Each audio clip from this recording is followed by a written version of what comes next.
Hey, just a reminder before we get into the video, I have a fan comic, a He-Man Masters of the Universe fan comic. I've got 6 volumes, 6 graphic novels. These are 1, 2, and 3. I have 4, 5, and 6 available as well. They're graphic novels, each one. A fan story that I come up with years ago and just decided to make, and spent several years doing it and just kind of got out of control. And I just ended up making 6 graphic novels of the whole thing, and I have them available, and if you're interested, hit me up. I also have a sketchbook available, black and white figure drawings, female figures, some adult content in there, just a sketchbook that I put together. And also something I keep forgetting to mention to anybody is that I have copies of this series. It's called Ghost Agents. This is a series, you can Google them and find out who and what they are, but they had me contribute to one of their books, this book, and I did a 6-page, 8-page story. I can't remember what it was. Inside here, it's a beautiful newsprint. I've never thought I'd ever have the opportunity to see my work printed on beautiful newsprint. So there's this short story that I drew, written by our writer Rocco Jerome. This is in here along with several other short stories. It's some pretty incredible stuff, and I have about 5 or 6 copies of these left. I was given a pile of these to be able to sell to people. There's also a backup story of the Metropolis series, if you remember from the movies. Some really incredible artwork in this thing by a lot of other talented people doing a lot of fantastic stuff.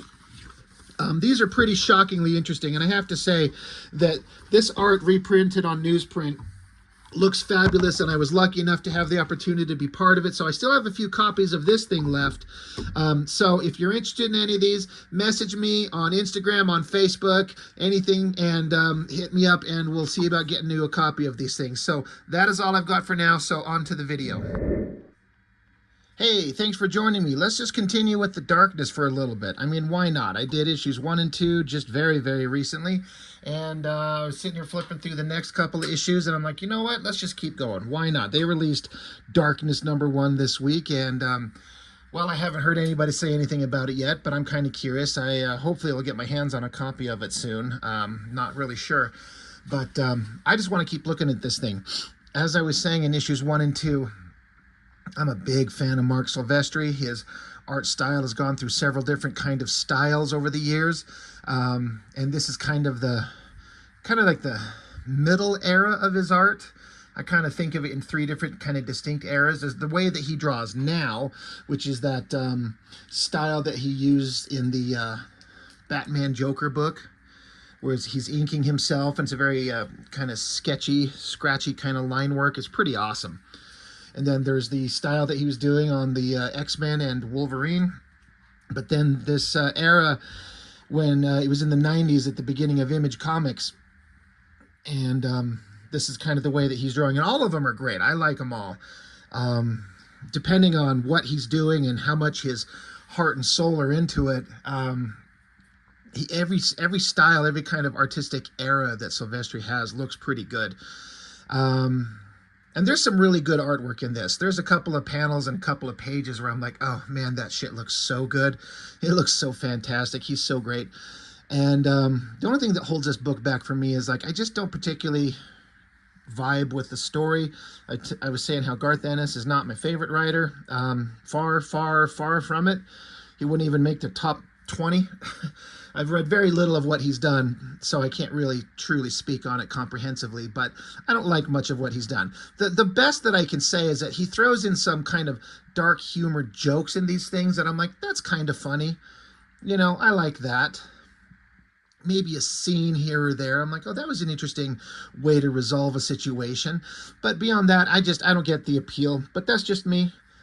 No big deal. But when Silvestri's invested, he can draw some really good shit. So as we saw in the first 2 issues, we're introduced to Jackie Estacado, mob hitman, like the second in command, kind of #1 hitman of a big time mob boss, and he's just kind of a conscienceless kind of scumball killer.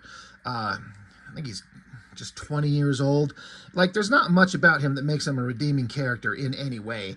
It's an interesting take to do a book where the quote-unquote hero is a very, very bad person. And it's hard to write something that makes him sympathetic, especially when you kind of consider some of the shit that he does. But we're introduced to him as a mob enforcer, a hitman, kind of a man whore, always hitting on every hot thing he could run across.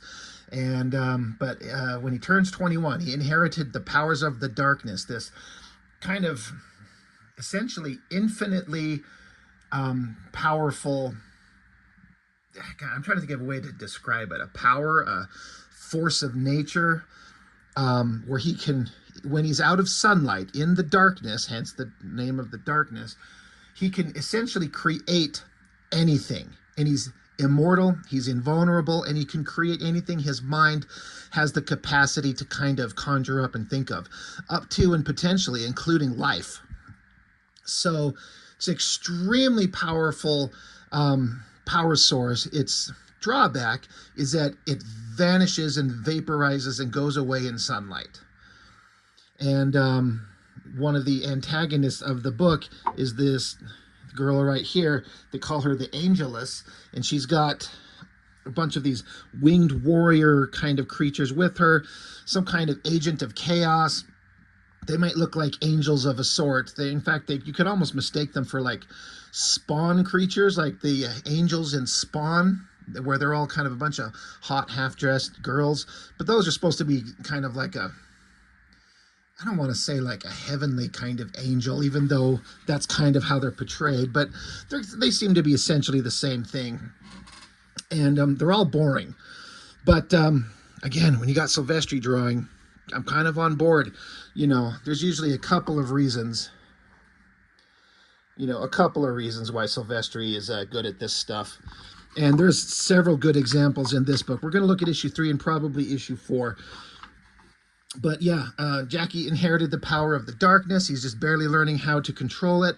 And the Angelus wants, if she kills him in some specific way, she would get the power of the darkness herself. That's the big part. We were also introduced to this guy here. His name's Sonatine. He's the leader of this group of people that are the, what do they call themselves? Oh my gosh, the disciples of the darkness or something like that. People that kind of through history and through time have kind of helped out the men who wield the darkness power. And so they're kind of there to sort of help guide him on his way, but him and his group are very much evil people. Everyone is evil in these books, and there's no good person except maybe this girl here. She's like the childhood friend of Jackie, the main guy of the book, the darkness himself, and she kind of has to sit back. She's got feelings for him, of course, but she can't be with him. She just has to sit back and watch him go off and be with every other hot chick that he runs into. But she is kind of the one innocent creature out there. And so because there's a strong connection, because they're childhood friends, Sonatine, who's trying to make Jackie follow their kind of instructions, and Jackie's not going to do it, they're like, well, here's how we're going to solve this problem. We're going to go kidnap the one thing he loves in life that'll make him do whatever we say. So that's what they're doing here. They're kidnapping her. While they're taking her out of this club, this like bouncer guy stops him, puts his hand on his shoulders like, hey, you okay, Jen? Who's this creep? And so Sonatine, this guy, he gets out this round little device, flashes with energy, and he says, listen. Now his eyes are glowing. He says, your mother was a prostitute. Your father was her pimp. Start believing now. So he can it's kind of almost the equivalent of the Men in Black neuralizers, flash you, and then they just say a thing, and that's what you believe now. It's essentially the same thing. But this evil fucker, he likes to tell people really messed up things. Artistically, I love the face shot here. Silvestri's so good at faces and putting in these shadows and this line work. And then, of course, the inks by Bat. It's just fantastic art. I think it looks so great. But yeah, he tells him, your mother was a prostitute. Your father was her pimp. Start believing. So the guy just starts screaming and freaking out. No, mommy, messed up shit like that. So then, we have to track down Jackie. Where did he go? They're asking her. And she's like, he ran off with some hot girl he met at the bar. And they're like, if he beds the woman he went home with, he'll die within the hour. Which is like a, well, why is it that if Jackie goes and fucks somebody, is he going to die? As far as been, I think it's, I can't remember if it's been established. I don't think it has in the book, but I do believe I was mentioning it in the last review. But we'll get into it here shortly, because cut over to, here's Jackie in the like elevator with the hot blonde girl that he picked up from the last issue, and they're all over each other. I was saying I don't like Garth Ennis's writing, and that's true. And there's some jokes that I'm kind of like, kind of funny, but also kind of like, it's almost too stupid. Hence the version here, this joke where they reach the 69th floor. Get it? 69. Do you get it? If you don't get it, go Google it and then come back and tell me what you think. But to get there, this girl's just all over him. She's like, hurry up. She's like, I want you. So when you got this mega hot babe just throwing herself at you, of course Jackie's into it. So he gets there to the apartment. They're on the couch making out, and then Jackie hears something, and she's like, what? She's like, in the bathroom, like a noise. She's like, nope. This girl's not interested in anything except getting his dick in her mouth, or wherever, any one of 3 potential places. So she's like, come here. He's like, no, hold on, just give me a second, I just got to go see. She's like, no. He's like, it's okay, I'm going to be right back. Just hold on and just stay here 1 second. So she's all disappointed. She just wants him right now. He goes to the bathroom, and there's this guy. He's like, hi, Jackie. And he's like, Butcher Joyce. So in this apartment in the previous issue, Jackie ended up fighting all these winged creatures of the Angelus, from like these creatures from the cover. And they needed some way to get him cleaned up. And of course, because he's part of a mob, a mob organization, a bunch of gangsters, they have means and methods to dispose of bodies, like dumping the bodies into a tub full of a bunch of corrosive acids and then plunging them down a toilet. I don't know if that would actually work. I mean, I'm not a monster, and I'm not a chemist, and I'm not a mortician. I mean, I know there's some seriously strong chemicals and acids that would dissolve bodies, but I have to imagine for a human body, it would take time, 1, and then 2, you'd probably have to be wearing a fucking gas mask and got to have some kind of ventilation. He's not just going to be standing there like this. And then all the super strong acids in the world aren't going to dissolve bone quickly. So it's funny, and I shouldn't be concerned about the reality of a situation in a comic book where there's a guy with powers that can create demon monsters from, the air. You're overthinking it a little bit, but I'm like, I don't think this would work. But this guy, he's part of the mobster gangster organization. He knows Jackie. He's like, hey, Jackie. He's like, Butcher Joyce. So the girl's like, what's going on? He's like, oh, just hold on, I'll be right there. Poof, shuts the door. So now it's turning into like a silly comedy. Like, oh, a dark comedy for sure. All this crazy stuff's going on. Meanwhile, downstairs, Sonatine and all his guys are showing up. There's some bodyguards down here at the bottom of the hotel. And they're stopping him, like, you can't go up there. Go fuck yourself. You can't be here. So Sonatine, he shows up, and or he grabs this guy who's guarding the door. The guy's like, hey, where the hell do you think you're going? So Sonatine gets his little neuralizer out, and he says, on your nights off, you dress as a woman and fight crime. Your children just found out. Start believing now. And so the guy starts screaming, oh my God. And he's like, I find my pleasures where I find them. So, or I take my pleasures where I find them. So this is that dark humor being fit in there, which is kind of funny, I guess. But back with Jackie, he's up there. He's like, dude, Butcher Joyce, what the hell are you doing here? He's like, you sent for me. Don't you remember? Said you got some stiffs that need to be taken care of. So he says, fine. I picked up the keys and I came right over. And Jackie's like, holy shit, I completely forgot. He's like, I completely forgot that you were supposed to come here and clean up these bodies. And Butcher Joyce he's like, these are some strange freaking people you've been wasting, man. I mean, I know there's a world full of weird super guys and stuff, but I ain't ever had to clean up anything like this. But hey, they all dissolve in this, the acid sludge anyway. So some of them need a little persuade. So he's over there like plunging them down the drains. And Jackie's like, dude, holy shit, you got to keep it quiet. I got a girl here. And Butcher Joyce is like, a girl? What the hell do you bring a girl here for? And Jackie says, oh, well, I figured we'd maybe play a couple of games of Scrabble and I'd drive her home like a gentleman should. What do you think I was doing, freak show? He's like, well, geez, Jackie, don't take her into the bedroom. I ain't started redecorating it yet. It still looks like about a dozen guys exploded in there. And Jackie just goes, Jesus Christ. So he's like, all right. Just keep it quiet in here, all right? Just keep doing your dissolving and whatever, okay? But just keep it down. He's like, all right, you got it, Jackie. You won't hear a thing. So, Jackie, while he's, telling him to keep it quiet, Butcher Joyce kind of gives him some information. He's like, the Eastwoods, the one that shot our boss. There's some information coming along about their mob boss who got shot in the previous issues. They're kind of leading up to some story points that are coming up soon after the story gets going here. Anyway, Jackie's like, all right, well, anyway, keep doing what you're doing. I'm going to get back out there with my girl. So he gets out with the girl. He's like, sorry about the pipes in this building are terrible. She says, I don't care.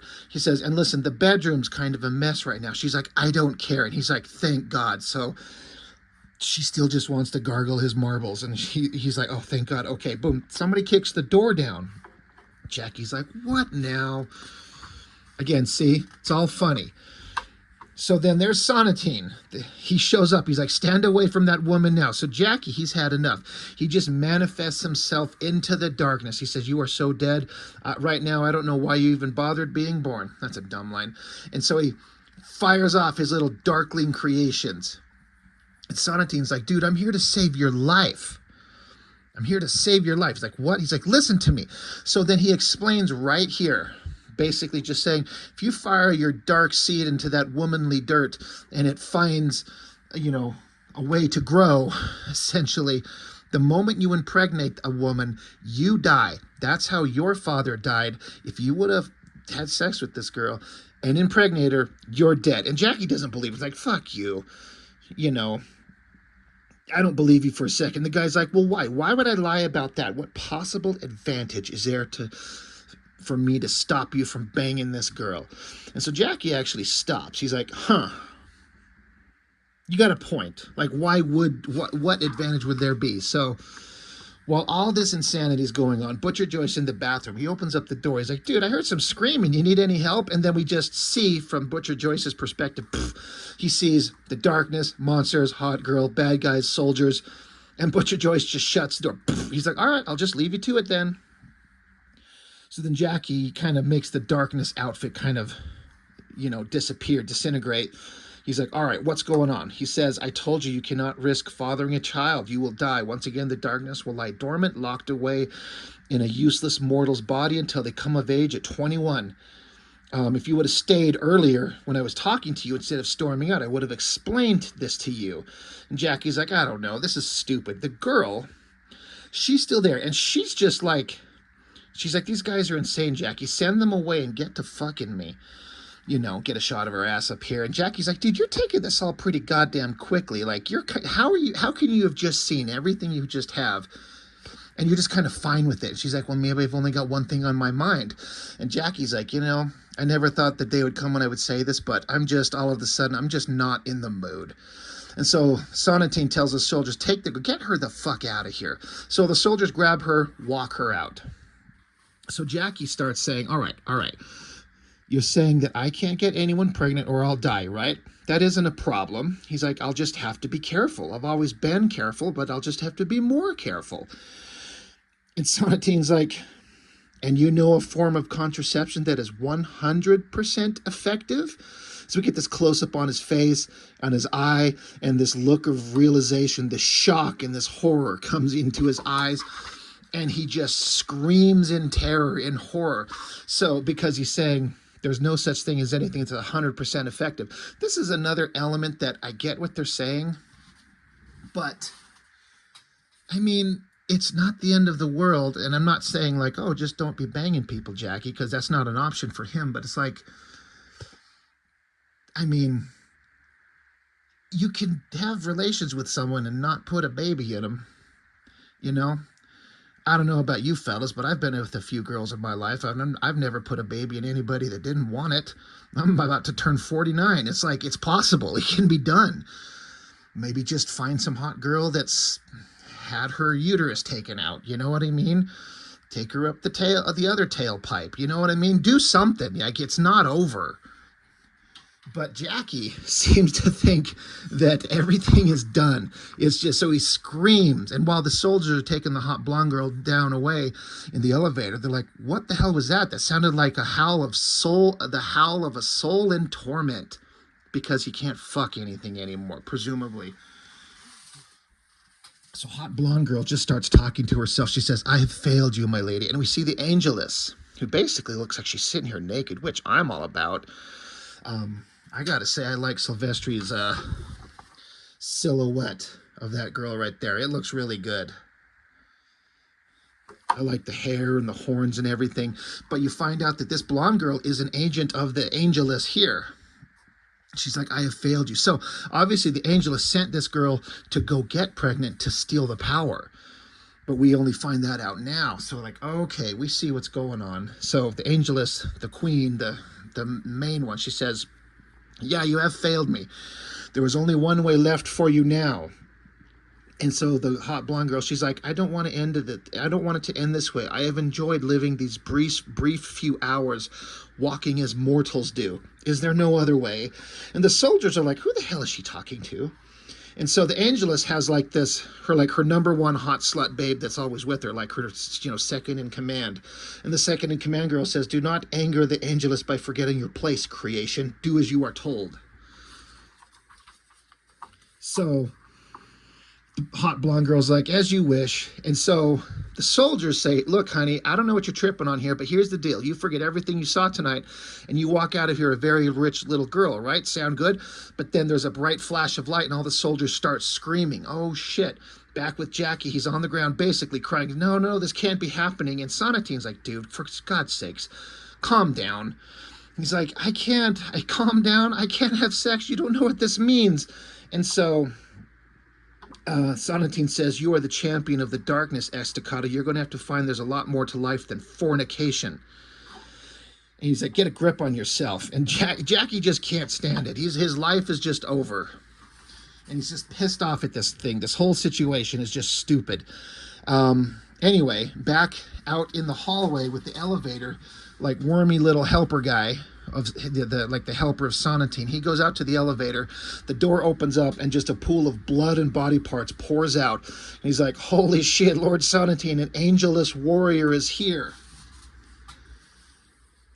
And flipping the page over, and by this time in the Top Cow universe, Witchblade was up to issue 14, that Michael Turner was drawing, and I had been reading every issue, and I was very, very much into it. And as soon as I saw this art, I'm like, this is a Michael Turner page. Michael Turner drew this. And so I had to double check, and I went back, and it was like, yep, special thanks to Michael Turner and D-Tron. So the Witchblade team gets to do the hot girl double page spread, big angel wings. Now, I could almost be convinced for a minute that this might be Silvestri, but as dumb as it sounds, I know the way that Michael Turner draws hips and thighs and that type of stuff, but this face, very much a Michael Turner face. So the Angelus, the hot blonde girl, she's now taken back on her super powered form. He shows up, and Jackie's like, I just want to die. If I can't bang chicks, life isn't worth living. So Sonatine says, no, we're not done talking. You don't have to give it up. You can still fuck something. Like, there's options. I'll tell you about them. You just have to I need you to use your powers to save us from this super-powered angel chick. So Darkness, Jackie, he's like, all right, those are the magic words. So he manifests his powers, grabs the girl, and basically just dispatches her. It looks like he squeezes her head and blows her up from the inside. So Jackie's like, all right, I killed it. This is a great shot. I want to say this is a Silvestri page, because this is another Michael Turner page. This is definitely Michael Turner face shot and girl bodies. You know, it's a page built very specifically for Michael Turner. But now the darkness has taken out the angel warrior. He's like, all right, like, let's hear it. What's going on? And so Sonatine says, yeah, as I told you, women are off limits. They're effectively a death sentence, but mortal women, that is. He says, you could create as many women from the darkness as you desire. And so he basically explains, like, past wielders of the darkness have created like a harem of slutty girls to just provide every kind of crazy, like, lustful, disgusting act you could think of. They'll be there willing to do it. You want to do the 2 girls, 1 cup thing, you can do it. You know, you can make anything happen. He's like, and so Jackie's like, you know what, I still don't think I trust you. And that's when he shows her that he's got a picture. Sonatine has a picture of his girl, his friend, his childhood friend from the beginning of the book, to be like, hey, keep your hands off us. This is our insurance. We have her. So that does stop Jackie in his tracks. They're like, all right, come on, you're going to come with us. We've got some things to talk about. We have to kind of establish how the rules are going to go. So a little bit later, they're driving down a country road in broad daylight. And so Sonatine's explaining to him, you know, he's like, you said I can't bang anybody. I can't knock up anybody who's mortal. So he's like, I can create a real woman. He's like, I can do that. And Sonatine, and another great shot by Silvestri, that looks awesome. He basically explains, like, you could, if you had a century or 2 in which to study the minutiae of human anatomy. The Angelus has all the time in the world she wants. She passes her power on when she decides, not at conception as the darkness. The current Angelus is 990 years old. So basically he's saying, yeah, you can create a woman, but you can't just do it at the snap of a finger. You have to study and learn how to create, and that'll take a long time, but it's an option. So anyway, they get dragged out in the middle of nowhere, and they're like, what the hell are we doing here? And Sonatine's like, the darkness doesn't work in daylight. Jackie didn't know this yet. He says, go ahead and try and use your powers. And he's like, oh shit, I can't. So Sonatine's like, right. Now take a look around in this glorious midwinter morning and see if you can even find a shadow to hide in, and tell me who's the boss. Meanwhile, right above him, in another great, like, ridiculously, like, over-sexualized pose that I love. I love the big poofy hair, big giant tits pushing forward, and the ass and the legs. Silvestri draws the hottest girls. This is that, like, second in command of the Angelus. She found them. She's like, I see them. We're on our way. So now they got, well, Jackie and the crew down here don't know what's going on above them until they look up and see all the angel warriors showing up to ambush them, basically. Great shot. And then the leader, the Angelus leader herself, she's there. And so Jackie's telling Sonatine, hey, great, good job, you dumbass. You dragged us out in the middle of nowhere in broad daylight where I can't use my powers. And now this is when she's chosen to attack us. I can't protect us. We're dead men. Good job. You've killed us. So it is kind of like, how are you going to get out of this? Great shot. Interesting use of the coloring to make her skin glowing. It's pretty awesome shot. So, you know, it's all in all, it's kind of okay. You know, I was saying before that the darkness to me is kind of like Spawn, in that I don't think it lends itself to long, endless stories. There's you could tell a couple of maybe short graphic novel stories or something like that, but then it should just be kind of over. So what I'm getting at is, like, there's some interesting points. I'm kind of into it a little bit. You know, we're learning more about the characters. And again, when you got someone as good as Silvestri, I'm going to be into it all the time. So that was issue 3. We're going to check out issue 4. We're just going to keep going a little bit. I have to say, I love that cover right there. This cover, it's kind of boring. You get Jackie, one half of his face, and then one half of his little lizard monster darkling things. It's kind of fine, but it's nothing special. But it starts out, let's see, so you got Silvestri and everything, but who's helping him? Billy Tan and D-Tron on pencil assists. Billy Tan's artwork stands out big time too, and I hate to say it, but Billy Tan is no Mark Silvestri or Michael Turner. His artwork is just okay at this era, in my opinion. This is 1997. I don't know what he's doing anymore. I don't know if he's still drawing.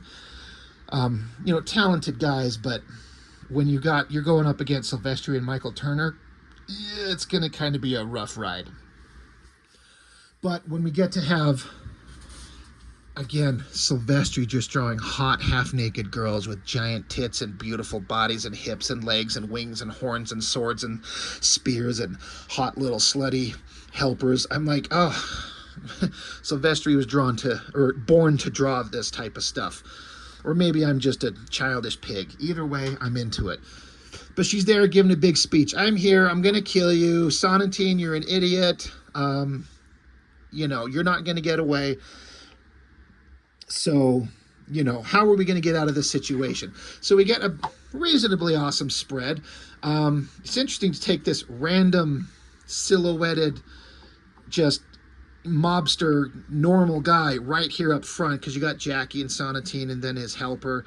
But I like the shot of all the angel characters and the positioning of the wings coming forward like this. It doesn't make sense in the context of how the wings would be flapping to hold them in the air, if that is indeed the case of what they do. But it's dramatic and it's so well drawn. God, sorry, I just got kind of distracted looking at this text down here, the title of the story. It's kind of ugly. Brought to light. Anyway, so there's like no time to think. What do we do? How do we get out of this? And I'm honestly sitting here thinking, like, how do they get out of this?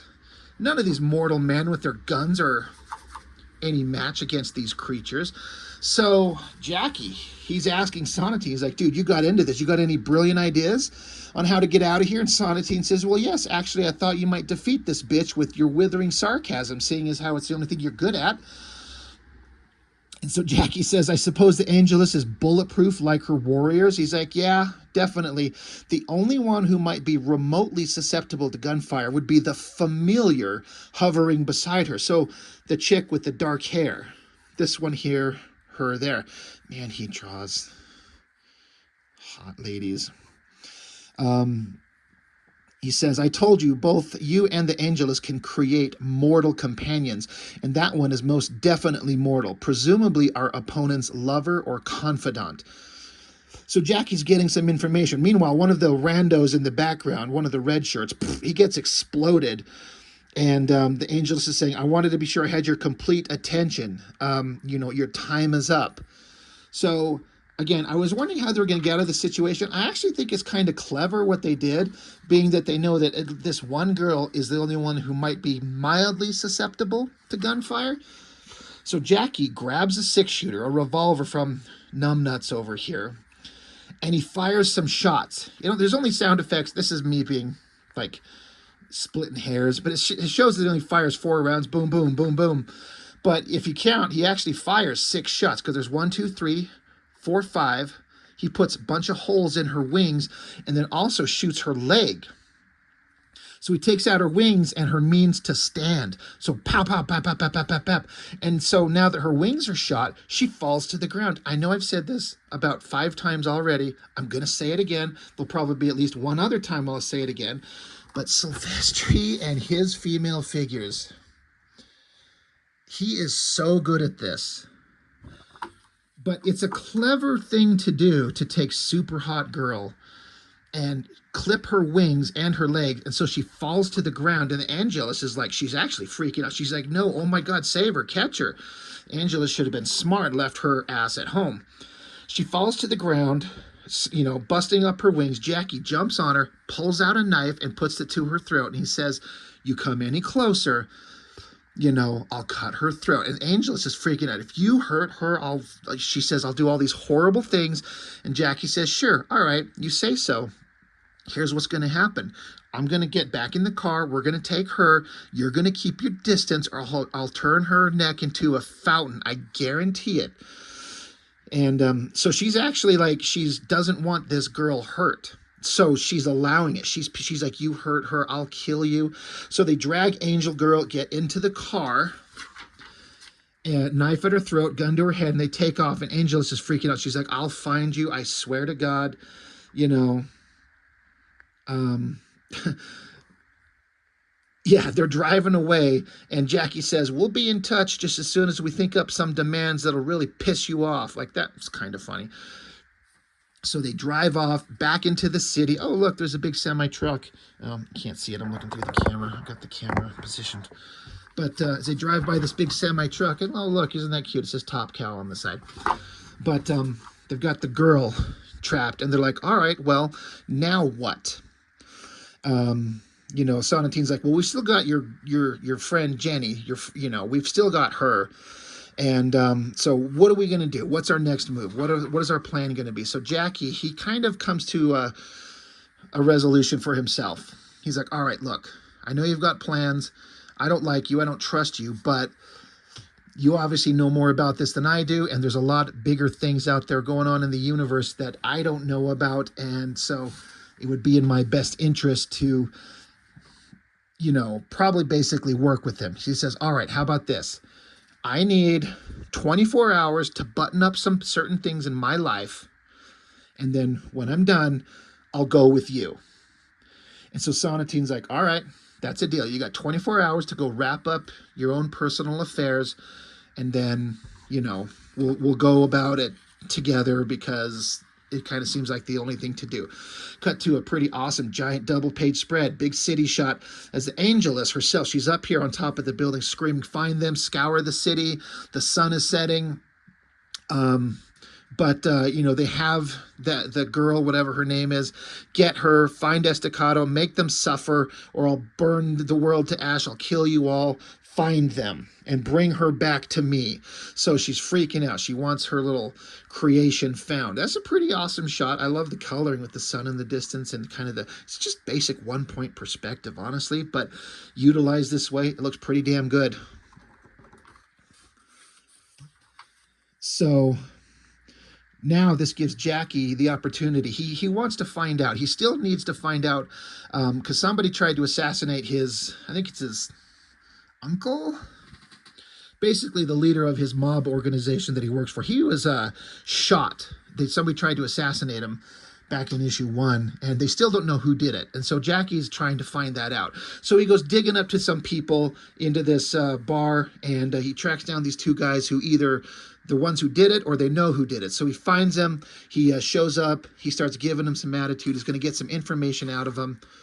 And they weren't going to listen to him, so he just manifests as the darkness, and like now they're freaking out. One of the guys gives him attitude, so Jackie just backhands his head off of his body, and now that he's done that, he's freaked out the other one, so the guy gives it up. He starts singing a sweet tune. You know, he's like, I told you, it's this, it's that, it's this, it's that.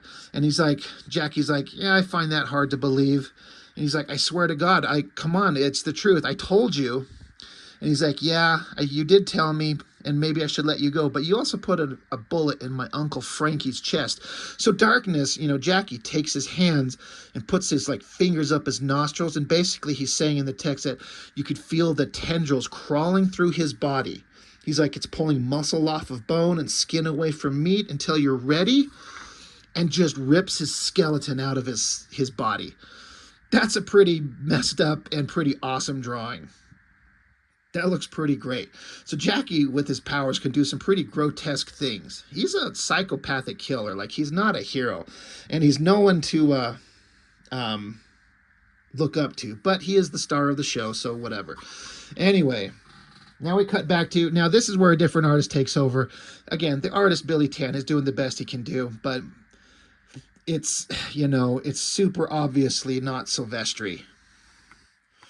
But we're basically getting into the girl, Jenny, you know, the best friend of Jackie. This is showing them when they were kids and how they were poor and alone, and Jackie would look out for her, and they were close, and then they were being raised in this, it's probably some kind of like a orphanage, and this guy would beat up on them.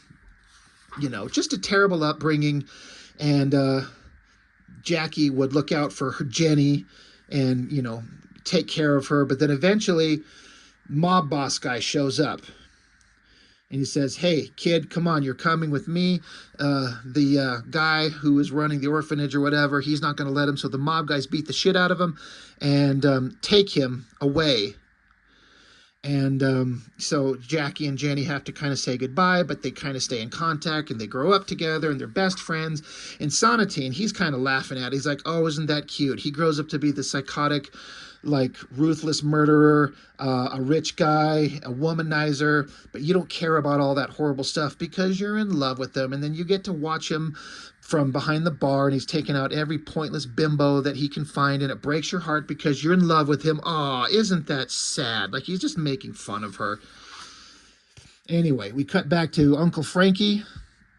He's in the hospital bed. There's one of these like guys that just work for him. Jackie shows up. I love this artwork here. That drawing looks fantastic. And Jackie just basically walks up to him quietly. He's like, hey, you know, by the way, I kind of know.